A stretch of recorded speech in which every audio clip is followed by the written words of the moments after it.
నమస్కారం. లక్ష్మి చెప్పే కథలకు స్వాగతం. వీణులతో వీక్షించటానికి సిద్ధం కండి.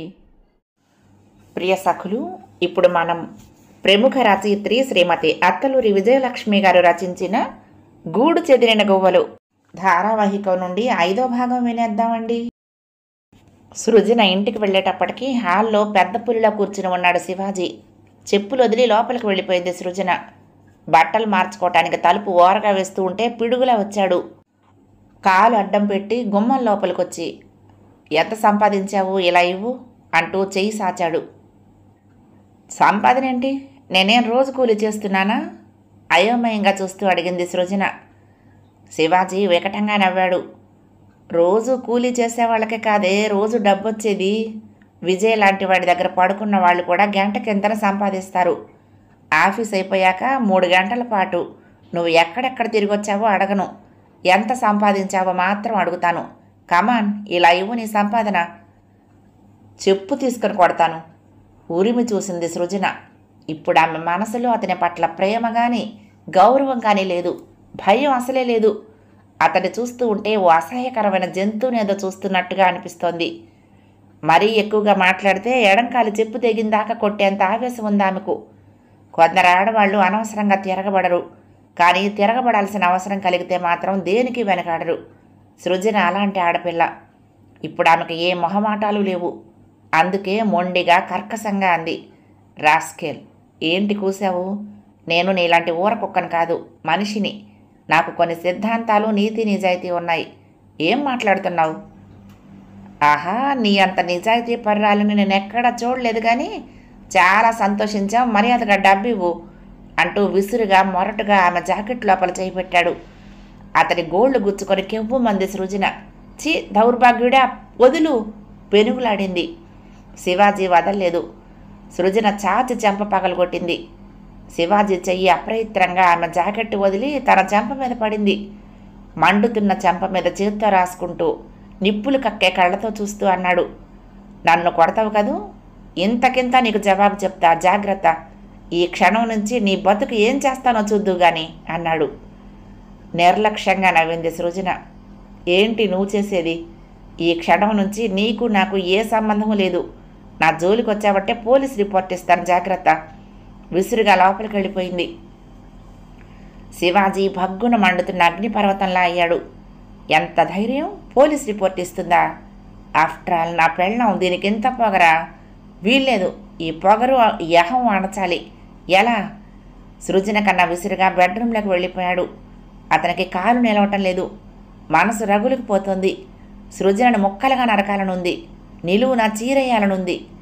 దెబ్బతిన్న పులిలా పచార్లు చేయసాగాడు. చెంప మండిపోతోంది. అప్రయత్నంగా అతని చెయ్యి చెంప మీదకు వెళ్ళింది. ఇంతకింత దాన్ని అవమానించాలి, చెప్పు కింద తేరులా అణిచి ఉంచాలి, చావు దెబ్బ తీయాలి. తీవ్రంగా ఆలోచిస్తున్నాడు. సృజన పావు గంటలో చేత్తో సూట్ కేసుతో హాల్లోకి వచ్చింది. అతని కోసం హాల్లో చూసిన సృజన తాను వెళ్ళిపోయే ముందు ఒకసారి చెప్పి వెళ్ళాలన్నట్లుగా బెడ్రూమ్ వైపు అడుగులు వేసిందల్లా ఆగిపోయింది. ఎందుకు చెప్పాలి? మళ్ళీ ఆమెలో ఈ ఆలోచన కలిగాక వెనక్కు తిరిగి వడివడిగా బయటకు అడుగులు వేసింది. రోడ్డు మీదకి రాగానే ఎదురుగా వచ్చిన ఆటో ఎక్కి కూర్చుంది. నచ్చిన వాడిని పెళ్లి చేసుకుని కూతురు సుఖంగా ఉందనుకుంటున్న తల్లిదండ్రులకి ఇంకా ఏమని చెప్పాలి?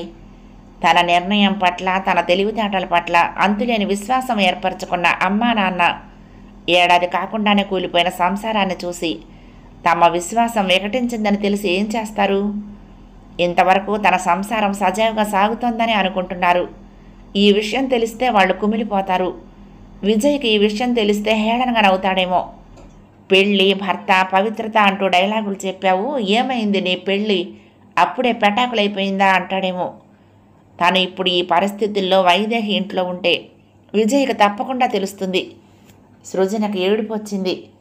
ఎంతో దయగా, ఆత్మీయంగా స్నేహహస్తం అందించి తన ఇంటికి ఆహ్వానించిన వైదేహి దగ్గరికి వెళ్ళటానికి ఎందుకో మనసు అంగీకరించడం లేదు. కానీ ఆమె తప్ప ఎవరున్నారు తనను ఆదుకునేందుకు? భగవాన్, హఠాత్తుగా నన్ను ఇంత ఒంటరిదాన్ని చేశావేంటి? నేనిప్పుడు ఎవరికి చెప్పుకోను? కనీసం నా నిర్ణయం సరైనదా కాదా ఎవరు చెప్తారు? నీకెక్కడా దిక్కులేదులే, వచ్చే విజయ్ని ఇద్దరం పంచుకుందాం. వైదేహి విలాసంగా ఆహ్వానిస్తున్నట్లు అనిపించింది. నో, ఒళ్ళంతా చెమట పట్టినట్లయింది. వైదేహి శారీరకంగా చెడిపోవచ్చుగాక, మంచి సంస్కారవంతురాలు, తనని గౌరవంగా ఆదరిస్తుంది, తనకి మనోధైర్యం ఇస్తుంది. వెళ్ళాలి, ఆమె దగ్గరికే వెళ్ళాలి. ఇదంతా కేవలం టీ కప్పులో తుఫానులా అణగారిపోయి మళ్ళీ తన సంసార నాభ ఒడ్డున పడుతుందేమో. శివాజీ వచ్చి నన్ను క్షమించు సృజన అంటాడేమో. నిజంగా అతను అలా అడిగితే వెళ్తావా? అంతరాత్మ హేళనగా అడిగినట్లు అనిపించింది. వెళ్ళాలి కదా, తాళి కట్టిన భర్త కదా, ఏం చేసినా ఏమన్నా భరించాలి, బతకాలి కదా. ఇంకేం వెళ్ళు, సిగ్గు అభిమానం రోషం అన్నీ చంపుకుని వెళ్ళి బతుకు. అవును, వెళ్తాను. ఒక్కసారి అతను తను మారినట్లుగా చెప్పి క్షమాపణ అడిగితే రాజీ పడచ్చు. కానీ ఇంత జరిగాక రాజీ పడి ఎలా బతకటం, ఎలా కాపురం చేయటం? కానీ ఆడదానికి తప్పదేమో, రాజీ తప్పదేమో. విడిపోయి బతకటం ఎంతవరకు సమంజసం? అతని నుండి విడిపోయాక చాలా సమస్యలు ఎదుర్కోవాలి. ఇంతకాలం పెళ్లి కాలేదన్న బాధ మాత్రమే ఉండేది. ఇప్పుడు పెళ్ళై కొంతకాలం కాపురం చేసి ఆ పెళ్లి పెటాకులై మొగుడిని వదిలి వచ్చిందంటే ఈ సమాజం నుంచి ఎన్నో విమర్శలు ప్రశ్నలు ఎదుర్కోవాలి, అవమానాలు సహించాలి. ఈ క్షణం నుంచి తను ఏ మగాడితో మాట్లాడినా తప్పే. మొగుడిని వదిలేసి వీడి వెంట తిరుగుతోంది అంటారు, మొగుడిని వదిలేసిన ఆడది అంటూ ముద్ర వేస్తారు. అంతకన్నా శివాజీ కొంతన్నా మారితే అతనితో వెళ్ళిపోయి రాజీపడి బతకటం మంచిదేమో. శివాజీ మారతాడా? ఆటో కుదుపుతో తూలింది. ఆలోచనలు తెగిపోయాయి. స్పీడ్ బ్రేకర్ వచ్చినట్లుంది. మేడం, ఎక్కడికి వెళ్ళాలి అడిగాడు ఆటో డ్రైవర్. అప్పుడే అర్థమైంది తను ఏమీ చెప్పకుండా ఆటో ఎక్కి కూర్చుందని. ఎక్కడున్నాం మనం? నీరసంగా అడిగింది. బంజారా హిల్స్. బంజారా హిల్సా? ఎందుకు? అయోమయంగా అడుగుతూ మీటర్ వైపు చూసింది. 30 రూపాయలు. ఇటెందుకు తీసుకొచ్చావు? మీరేం చెప్పలేదు కదా మేడం, 2 సార్లు అడిగాను అన్నాడు. ఇంకేం మాట్లాడలేకపోయింది. తప్పు తనదే, అతనికేం తెలుసు? అవును, ఇంతకీ తను ఇప్పుడు ఎక్కడికి వెళ్ళాలి, ఎటు వెళ్ళాలి? వెనక్కి ఇంటికా, వైదేహి దగ్గరకా, రైల్వే స్టేషన్కా, ఎటు? సిగ్నల్ దగ్గర ఆటో ఆగింది. వెనక్కి తిప్పు బాబు అంది. ఎక్కడికో చెప్పండి మేడం, ముందుకెళ్తే అంతా 1 వే ఉంది అన్నాడు. సృజనకు అర్థం కాలేదు. ఎక్కడికని చెప్పాలి? హఠాత్తుగా ఆమె దృష్టి ఆటో ఆగిన వైపు కుడి చేతి పక్క ఉన్న బేకరీ ముందు పార్కు చేసిన కైనటిక్ హోండా మీద పడింది. అది వైదేహి బండి. అంటే వైదేహి చుట్టుపక్కల ఎక్కడో ఉందన్నమాట. ఆమె కళ్ళు చురుగ్గా బేకరీ వైపు తిరిగాయి. వైదేహి అక్కడే ఉంది. ఆమె పక్కన ఎవరో ఒక అబ్బాయి. అతను విజయ్ కాదు, బహుశా అవినాష్ అయి ఉంటాడు. సృజన ఇంకా ఆలోచించలేదు. ఇక్కడ దిగిపోతాను అంటూ బ్యాగ్ తీసుకుని దిగి అతనికి డబ్బులు ఇచ్చి బేకరీ వైపు నడిచింది. మెట్లు ఎక్కుతున్న సృజన ఒక్క క్షణం ఆగిపోయింది. ఇలాంటి ఆడదాని దగ్గర తను ఉంటే తనకి చెడ్డ పేరు వస్తుంది. ఓహో, వద్దు, వెళ్ళొద్దు. చివును వెనక్కు తిరిగింది. 2 మెట్లు దిగాక వినిపించింది, ఏయ్ సృజన. ఆగిపోయింది సృజన. గబగబా దిగొచ్చింది వైదేహి. ఏంటి నువ్విక్కడ, ఇటెందుకు వచ్చావు? ఇంటికి వస్తానన్న దానివి రాలేదు, పైగా ఇటెక్కడికి బయలుదేరావు? నువ్వు ఇంట్లో లేవు. అందుకని? సృజన మాట్లాడకుండా తల వంచుకుని పెదాలు కొరుక్కుంటూ నిలబడిపోయింది. వైదేహికి ఏదో అర్థమైనట్లు అనిపించి తన పక్కకొచ్చి నిలబడ్డ యువకుడిని చూస్తూ, రవి, నువ్వు వెళ్ళిపో, లెట్ us మీట్ టుమారో అంది. అతను ఓకే అంటూ భుజాలు ఎగరేసి ఓసారి సృజన వైపు ఏగాదిగా చూసి వెళ్ళిపోయాడు. పద. సృజన భుజాలు పట్టుకుని నడిపిస్తూ బండి దగ్గరకు వచ్చింది వైదేహి. కొద్ది క్షణాల్లో ఆమె బండి చాలా వేగంగా కదిలింది. ఇంటికి రాగానే అడిగింది వైదేహి, ఒక్క మాట అడుగుతా చెప్పు, ఇంటి నుంచి బయలుదేరిన దానివి నేరుగా నాకు ఫోన్ ఎందుకు చేయలేదు? సృజన మాట్లాడలేదు. చెప్పు సృజన, నాకు తెలుసు నీకు నేను తప్ప మరొక ఫ్రెండ్ లేదని, నీ ఇల్లు తప్ప మరో ఇల్లు లేదని. నీ ఇంటి నుంచి బయలుదేరి పెళ్లి కాగానే శివాజీ ఇంటికి వచ్చావు. ఇప్పుడు నీది అనేందుకు ఏది లేదు కదా, ఎక్కడికి వెళ్ళాలనుకున్నావు? సృజన మాట్లాడలేదు. వైదేహి కొంచెం బాధగా అంది, నాకు తెలుసు, చెడిపోయిన నా ఇంటికి ఆశ్రయం కోసం వెళ్లే కన్నా ఏ చిట్టు కింద బతికితే గౌరవం అనుకున్నావు కదూ? లేదన్నట్టుగా తాలూపింది. మరి చచ్చిపోవాలనుకున్నావా? లేదు, నీకోసమే బయలుదేరాను వైదేహి. కానీ ఆలోచనలతో ఆటో ఎటు వెళ్తుందో తెలుసుకోలేదు. తెలుసుకునేటప్పటికి బంజారా హిల్స్ వచ్చామని చెప్పాడు ఆటోవాడు. ఎటు వెళ్ళాలా అని ఆలోచిస్తూ ఉంటే బేకరీ ముందు నీ బండి కనిపించింది. సరిగ్గా అప్పుడే సిగ్నల్ పడటం, నీ బండి కనిపించటం అంతా యాదృచ్ఛికం. విధి నన్ను ఇలా నీ దగ్గరకు చేర్చింది. నిజమేనా? గుచ్చి చూస్తూ అడిగింది వైదేహి. సృజన మాట్లాడకుండా తలూపింది. మనసులో మాత్రం అయ్యో ఈమెను మోసం చేస్తున్నాను అనుకుంది. ఓకే, అలా అనుకుంటే ఇక్కడ నీ ఇష్టం వచ్చిన నాళ్ళు ఆనందంగా ఉండు, సరేనా? థ్యాంక్స్ వైదేహి. కృతజ్ఞతగా చూసింది సృజన. ఎందుకు థ్యాంక్స్? సృజన మాట్లాడలేదు. నాకు క్యారెక్టర్ లేకపోవచ్చు కానీ సంస్కారం ఉంది సృజన. వైదేహి ఆమె ఆలోచనలో అర్థం చేసుకున్న దానిలా అంది. Sorry Vaidehi. It's all right. వెళ్ళి ఆ సూట్ కేసు లోపల పెట్టుకుని ఫ్రెష్ అప్ అయ్యిరా. సృజన లోపలికి వెళ్ళిపోయింది. ఆమె వెళ్ళిన వైపు చూసి సన్నగా నిట్టూర్చింది వైదేహి. సృజన వైదేహి ఇంటికి వచ్చి వారం రోజులైంది. శివాజీ ఆఫీస్కు ఫోన్ చేస్తాడేమో అని ఎదురు చూసింది కానీ అతను ఫోన్ చేయలేదు. అయితే ఆమె ఆశించినట్లు ఫోన్ చేయటం కాదు, ఓ రోజు నేరుగా ఆఫీస్కే వచ్చాడు. ప్యూన్ వచ్చి శివాజీ వచ్చాడని చెప్పాడు. సృజన వణికిపోయింది. తను ఇల్లు వదిలి వచ్చేసినట్లు ఆఫీసులో ఎవరికీ తెలియదు. ఏం రభస చేస్తాడో, కలవాలో వద్దో, కలిస్తే గొడవ, కలవకపోతే కాంప్రమైజేషన్కి వచ్చాడేమో. కానీ కుటుంబ విషయాలు ఆఫీసులో మాట్లాడటం తనకిష్టం లేదు.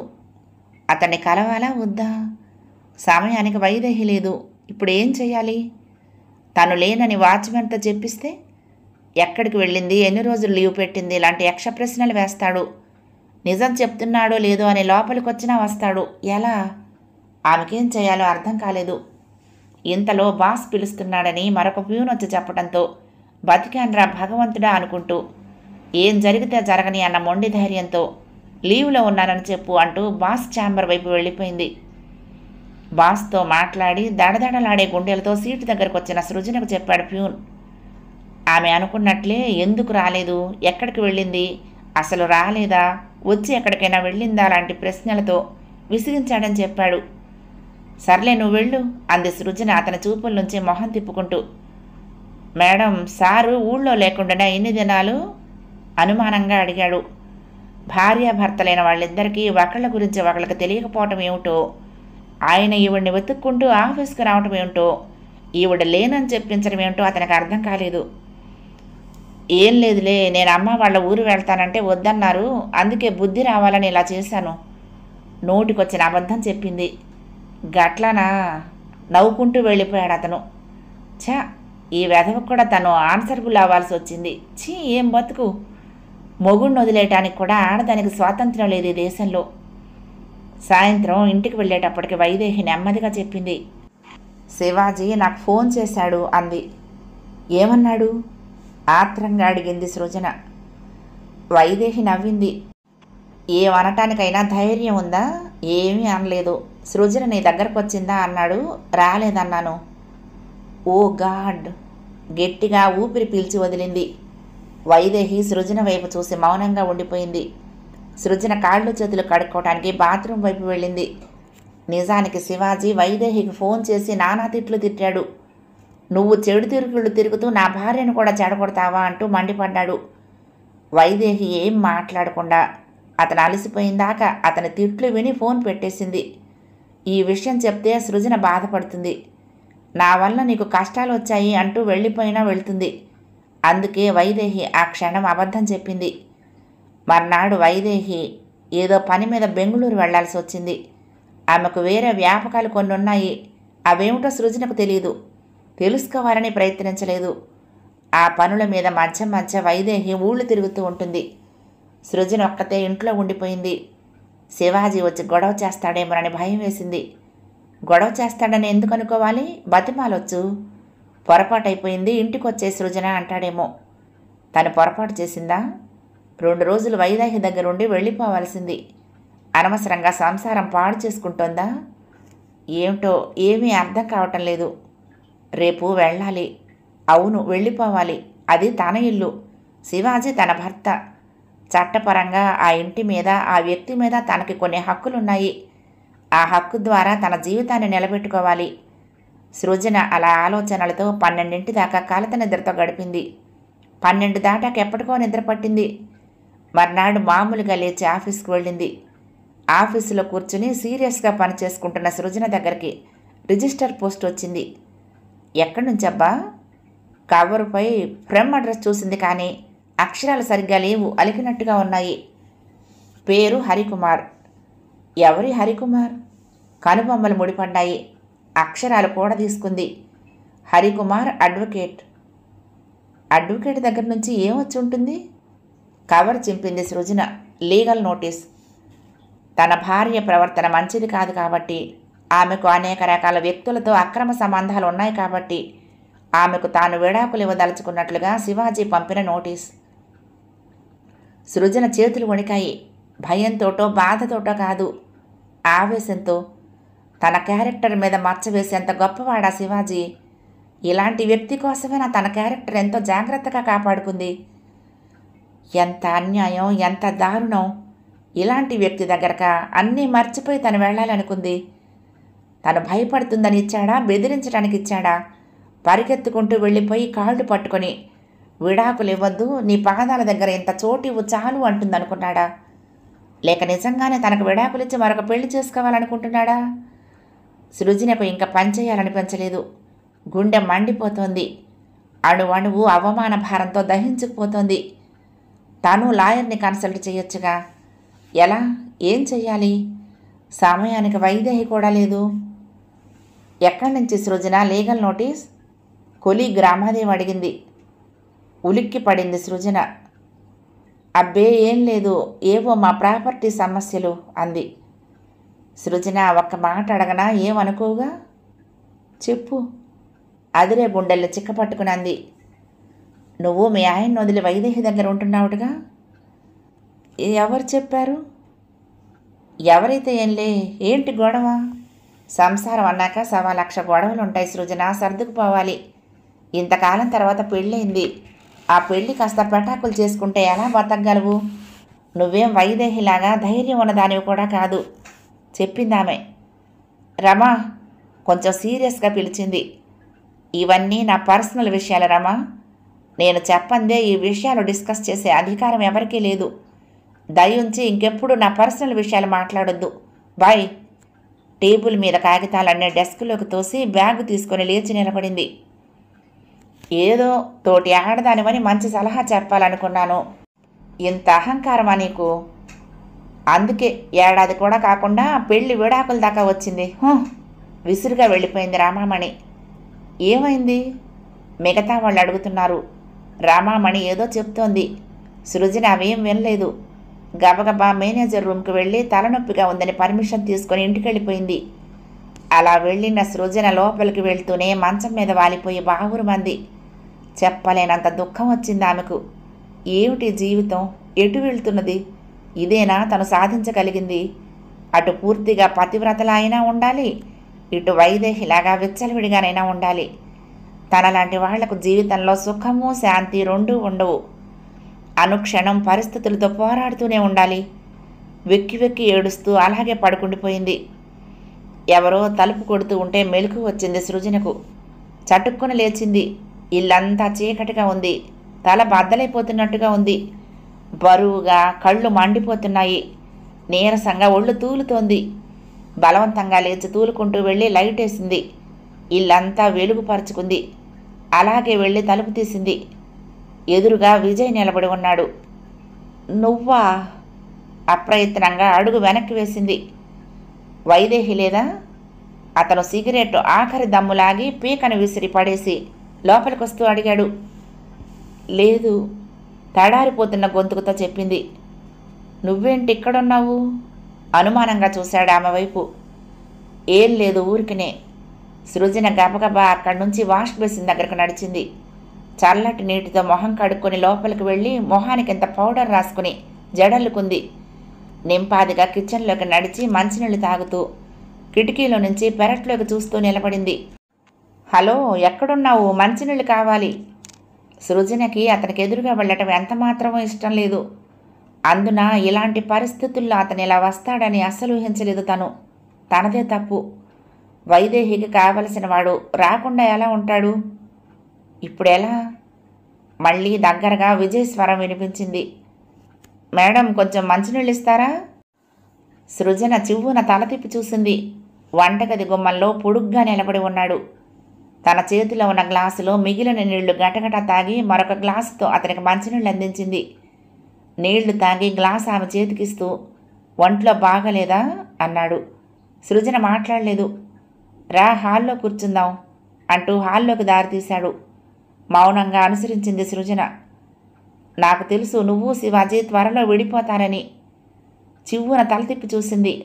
అతను నవ్వాడు. అంత కోపంగా చూడకు. శివాజీ లాంటి వాడితో ఏ ఆడది కాపురం చేయదు.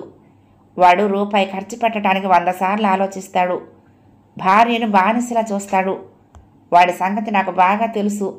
నీకు అసలే ఆత్మాభిమానం ఎక్కువ కాదా? అందుకే అనుకున్నాను మీరిద్దరూ ఎక్కువ కాలం కలిసి ఉండరని. సృజన పెదవి కొరుక్కుంటూ ఉండిపోయింది. పోనీలే, దాని గురించి ఆలోచించకు. ఇప్పటికైనా తెలిసిందిగా. మీలాంటి వ్యక్తిత్వం, స్వతంత్ర భావాలు ఉన్న ఆధునిక యువతులకి పెళ్ళి, సంసారం, మొగుడు అనే బంధాలు పనికిరావు. మీరు ఇమడలేరు ఈ జీవితంలో. నా మాట విని ఇప్పటి నుంచి స్వేచ్ఛగా హాయిగా బ్రతుకు. నువ్వెంత పవిత్రంగా బ్రతికినా ఆఖరికి ఏమైంది? కులట, పతిత అంటూ నీకు విడాకులు ఇవ్వడానికి సిద్ధంగా ఉన్నాడు నీ భర్త. నీకెలా తెలుసు? అదిరే పెద్దలతో అడగబోయింది. నాకెలా తెలుసు అంటావా? నవ్వాడు. మగవాడి మెంటాలిటీ నాకు బాగా తెలుసు. నేను మగాణ్ణేగా. ఓకే, చెప్తా విను. నా దగ్గరకు వచ్చి నీకు నా భార్యకు ఎంతకాలం నుంచి సంబంధం ఉంది అని అడిగాడు. ఖచ్చితంగా సంబంధం లేదు, ఉంటే నేను చాలా సంతోషించేవాడిని అన్నాను. ఏమన్నాడో తెలుసా? అతను చెప్తూ ఉంటే సృజన గుడ్లు అప్పగించి చూస్తోంది. నీకు దాని మీద మోజుందని నాకు తెలుసు. దాన్ని ఎలాగైనా ఒక్క రాత్రి నీ దగ్గరకు పంపిస్తా. నీ బిజినెస్లో షేర్ ఇస్తావా అని అడిగాడు. చూసావా, అగ్ని సాక్షిగా నువ్వు పెళ్ళాడిన భర్త, ఓ అనాఘాత పుష్పంలా నీ యవ్వనాన్ని అర్పించిన భర్త పాపం నీతో బేరం పెట్టాడు. ఏం చెప్పను? సృజన నిలువెల్లా వణికిపోయింది. 2 చేతుల్లో మొహం దాచుకుని లోపలికి వెళ్ళిపోయింది. కుళ్ళి కుళ్ళి ఏడుస్తున్న సృజనకు కొన్ని నిమిషాల తర్వాత విజయ్ స్వరం వినిపించింది. సృజన, ఇప్పటికైనా మించిపోయింది లేదు. వాడిని వదిలేయి. నీలాంటి అమ్మాయిలు తాళి కట్టిన వాడు ఏం చేసినా, ఎన్ని బాధలు పెట్టినా మళ్ళీ వచ్చి బతిమాలితే కరిగిపోయి వెళ్ళిపోతారు నాకు తెలుసు. కానీ అలా వెళితే మాత్రం ఇంతకన్నా ఎక్కువ నష్టపోతావు. వాడు ఎలాగైనా నిన్ను నా దగ్గరికి పంపిస్తాడు. వాడి కోసం నీ మనసు చంపుకుని నా దగ్గరకు వచ్చే కన్నా నీ ఇష్టంతో రా. నిన్ను పువ్వుల్లో పెట్టుకొని చూసుకుంటా. మహారాణిలా బతుకుదు గాని నాకేం సేవలు చెయ్యక్కర్లేదు. ఆలోచించుకో, తొందరేం లేదు. Let us enjoy with love. Okay? మనసు మార్చుకుని నాకు ఫోన్ చేయి. వస్తా, బాయ్. విజయ్ అడుగులు తన గుండెల మీద బరువుగా పడుతున్నట్లుంది. సృజనకి ఎంత ఆపుకుందామన్నా దుఃఖం ఆగలేదు. తను ఎంత చులకనైపోయింది. పెళ్ళైతే ఆడదానికి ప్రత్యేకమైన గౌరవం వస్తుందంటారు. మరి ఇదేంటి ఇంత నీచంగా మారిపోయింది తన బతుకు? సృజనకు మనసంతా శూన్యంగా, భవిష్యత్ అంతా అంధకారంగా అనిపించసాగింది. ఏమిటిది? ఆమె కళ్ళ ముందు తన భవిష్యత్తు విశాల విశ్వాన్ని ఆవరించిన ప్రశ్నార్థకంగా మారిపోయింది. వైదేహి ఊరు నుండి వచ్చింది. ఆమెకు జరిగిందంతా చెప్పి గుండె పగిలేలా ఏడ్చింది సృజన. నాకు బతకాలని లేదు వైదేహి. నేను చచ్చిపోయి బతకలేను. నేనిప్పుడు మానసికంగా చచ్చిపోయాను. ఇంకా ఈ జీవోత్సవం ఉన్నా ఒకటే, లేకున్నా ఒకటే. నాకు బతకాలని లేదు. గట్టిగా ఏడుస్తూ అంది సృజన. అంతా విన్నాక, చచ్చి ఏం సాధిస్తావు సృజన? అంది వైదేహి. సృజన ఏం మాట్లాడలేదు. ఏడవకు సృజన. ఏడుపు కానీ చావు కానీ సమస్యలకు ఎప్పుడూ పరిష్కారం కాదు. ఇప్పుడు నీ ముందు ఒక సమస్య ఉంది. దానికి పరిష్కారం ఆలోచించాలి. కానీ చావాలనుకోవటం, ఏడుస్తూ తిండి నీళ్లు మానేసి బ్రతకటం ఇదంతా నాన్ సెన్స్. అతను నిన్ను వెళ్ళగొట్టానని, నువ్వు మంచిదానివి కావని అందరికీ ప్రచారం చేస్తాడు. తను అలా వెళ్ళగొట్టడంతో బతకలేక నువ్వు చచ్చిపోయావని మనసారా ఆనందిస్తాడు. రేపు ఈ పాటికి ఇంకొక పిల్లను చేసుకుంటాడు. దాన్ని ఇలాగే నరకయాతన పెడతాడు అంది. లేదు వైదేహి, నేనెన్నో అనుకున్నాను. ఎంతగానో పెళ్లి కోసం ఎదురు చూశాను. ఎంతో నీతిగా ఉన్నాను. ఎన్ని ప్రలోభాలు నన్ను రెచ్చగొట్టినా నా నియమం తప్పకుండా నన్ను నేను రక్షించుకున్నానే, ఎంతో నిజాయితీగా మనసారా ప్రేమించానే, ఎందుకు నన్ను ఇలా బాధ పెడుతున్నాడు దేవుడు? నీతి నిజాయితీ దేవుడి దృష్టిలో కూడా జాతకాని విషయాలా? పిచ్చి సృజన, ఇవన్నీ దేవుడు చేసినవి కావు. అనవసరంగా మన చేతకాని తనానికి, మన వాళ్ళ రాక్షసత్వానికి ఆ దేవుడిని ఎందుకు బాధ్యుని చేస్తావు? ఆ వెధవను మర్చిపో. పెళ్లి కాలేదనుకుని హాయిగా బ్రతుకు. నీ అదృష్టం బాగుంటే నీకు ప్రెగ్నెన్సీ రాలేదు, వచ్చి ఉంటే అదో ప్రతిబంధకం అయ్యేది. మెళ్ళో ఇంకా ఆ తాడెందుకు తీసేయి, చెడగొట్టించి సన్నటి గొలుసు చేయించుకో, కాలేజీ గోల్డ్లా తిరుగు, రేపు వెళ్ళి నేచర్ క్యూర్లో జాయిన్ అవ్వు. సరిగ్గా నెల రోజుల్లో చూడు నీలో ఎంత మార్పు వస్తుందో. ఆ మార్పుతో కొత్త జీవితాన్ని ప్రారంభించు. ఆ జీవితం నీకు నచ్చిన మార్గంలో, ఏ మార్గమైనా సరే, పెళ్ళి తప్ప. అంటే అనుమానంగా చూసింది సృజన. సృజన, పెళ్ళి అనేది లాటరీ లాంటిది. ఆ లాటరీలో మనకు లభించే బహుమానం మంచి భర్త. ఈ దేశంలో అదృష్టవంతురాలైన ఆడవాళ్లు వేళ్ల మీద లెక్క పెట్టదగిన వాళ్ళు ఉంటారు. అలాంటి వాళ్లకు మాత్రమే అన్ని విధాల ఉత్తముడు, సంస్కారి లభిస్తాడు. మనం అదృష్టాన్ని నమ్ముకుని బతికేవాళ్ళం కావు కదా, స్వయం కృషిని నమ్ముకుని బతికేవాళ్ళం. అందుకే మనకేది అనుకూలంగా ఉంటే ఆ మార్గం అనుసరించి బతికేద్దాం. సృజన ఆమె వైపు కళ్ళు అప్పగించి చూడసాగింది. దీన్ని ముందు చూపు అంటారా, జాగ్రత్త అంటారా? అందుకేనా పెళ్ళి, భర్త, సంసారం అనే జంజాటంలోకి దిగకుండా హాయిగా స్వేచ్ఛగా బతుకుతోంది? ఆమె గురించి వెనకాల ఎన్ని అనుకున్నా ముందు ఆమెను ఏ విధమైన విమర్శలు చేసే ధైర్యం లేదు ఎవరికి. కానీ తనను మాత్రం మొగుడు వదిలేసిన ఆడది అని ముద్ర వేస్తున్నారు. ఎందుకిలా? ఎక్కడుంది లోపం? అవమానాలు భరిస్తూ తను బతకగలదా? సృజన తల అడ్డంగా ఆడిస్తూ అంది. లేదు వైదేహి, నేను ఇక బతకలేను. అమ్మకేం సమాధానం చెప్పను? రేపు ఈ సమాజం నన్ను మొగుడు వదిలేసిన ఆడది అంటూ వేలెత్తి చూపిస్తూ నన్ను చూస్తూ నవ్వుతూ ఉంటే ఎలా బతకను అంది. ఈ సమాజానికి ఏం పని లేదా? నిన్ను చూస్తూ ఉండటం, నీ జీవితం గురించి ఆలోచించడమే నా పని. ఎందుకు ఎప్పుడు సమాజం గురించి ఆలోచిస్తావు? ఆలోచించకుండా ఎలా ఉండను వైదేహి? ఉండాలి, తప్పదు. నీకు తెలీదు, ఎందుకంటే నువ్వు సమాజాన్ని కేర్ చేయవు కాబట్టి. ఈ సమాజం ఇచ్చే గౌరవం నీకు అవసరం లేదు కాబట్టి అంది సృజన. అవును, నాకు అవసరం లేదు. వైదేహి అదోలా నవ్వుతూ వెళ్ళి కిటికీ దగ్గర నిలబడి బయట పెరట్లో పూల మొక్కల వైపు చూడసాగింది. సృజన మళ్ళీ అంది, నీలా బ్రతకాలని నాకెంతగానో ఉంటుంది, కానీ బ్రతకలేను. నేను పుట్టి పెరిగిన వాతావరణం అలాంటిది. ట్రెడిషనల్ కుటుంబంలో పుట్టాను.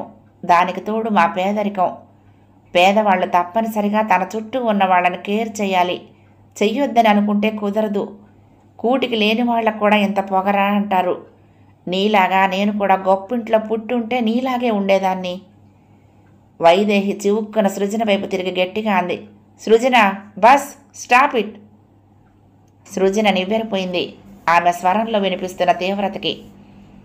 వైదేహి ఆశ్చర్యంగా పిలిచింది. వైదేహి తనను తాను కంట్రోల్ చేసుకుంటూ సృజన దగ్గరకు నడిచింది. ఇలారా, ఇటు కూర్చో అంటూ చెయ్యి పట్టుకుని లాక్కొచ్చి సోఫాలో కోలేసింది. తను ఆమె పక్కనే కూర్చునంది. నీకు వైదేహి చెడిపోయిందని తెలుసు. ఎందుకు చెడిపోయిందో తెలుసా? నగల కోసం, చీరల కోసం ఒళ్ళు బలిసి కాదు, బతకటం కోసం. చెడిపోతే కానీ బతకలేని దౌర్భాగ్య స్థితి నా మొహాన ఆ దేవుడు రాసినందుకు. వైదేహి, నువ్వేమంటున్నావు? నీకు ఎన్నోసార్లు చెప్పాలనుకుని కూడా నీ బేల మనసు, నైతిక విలువల పట్ల నీకున్న గౌరవం చూసి చెప్పలేకపోయాను. ఇప్పుడు చెప్తాను విను. నీకు తట్టుకునే గుండె ధైర్యం ఉంటే విను. విన్నాక మాత్రం నువ్వెందుకు చావకుండా బతుకున్నావు అని నన్ను అడక్కు. నా దగ్గర సమాధానం లేదు. నీలాగే నేను పేద కుటుంబంలోనే పుట్టాను. మా అమ్మ మీ అమ్మలా చదువుకున్నది కాదు. వానాకాలం చదువుతో చదువు ఆపేసి పెళ్లి చేసుకున్న పిచ్చి తల్లి. మా నాన్న మాత్రం మీ నాన్నలాగే తాగుబోతు. దాదాపు నాన్నలంతా తాగుబోతులే. అందులోనూ పేద కుటుంబాల్లో. వాళ్ళు తాగుబోతులైనందుకు ఇంటిల్లి పాది పేదవాళ్ళయ్యారా, లేక పేదవాళ్ళైనందుకు తాగుతారా అనేది సమాధానం లేని ప్రశ్న. అందుకే మా జీవితాలు కూడా ఓ ప్రశ్న. సృజన పరిసరాలు మర్చిపోయి వైదేహి చెప్తున్న మాటలు అలా వింటూ ఉండిపోయింది. 5వ భాగం సమాప్తం. ప్రియ సఖులు, ఈ కథ మీకు నచ్చితే తప్పకుండా లైక్ చేయండి, షేర్ చేయండి, కామెంట్ చేయండి, సబ్స్క్రైబ్ చేసుకుని నన్ను ఎంకరేజ్ చేయండి. ఉంటానండి. ప్రేమతో లక్ష్మి, కృష్ణా తీరం, దుర్గమ్మ సన్నిధానం. నమస్తే.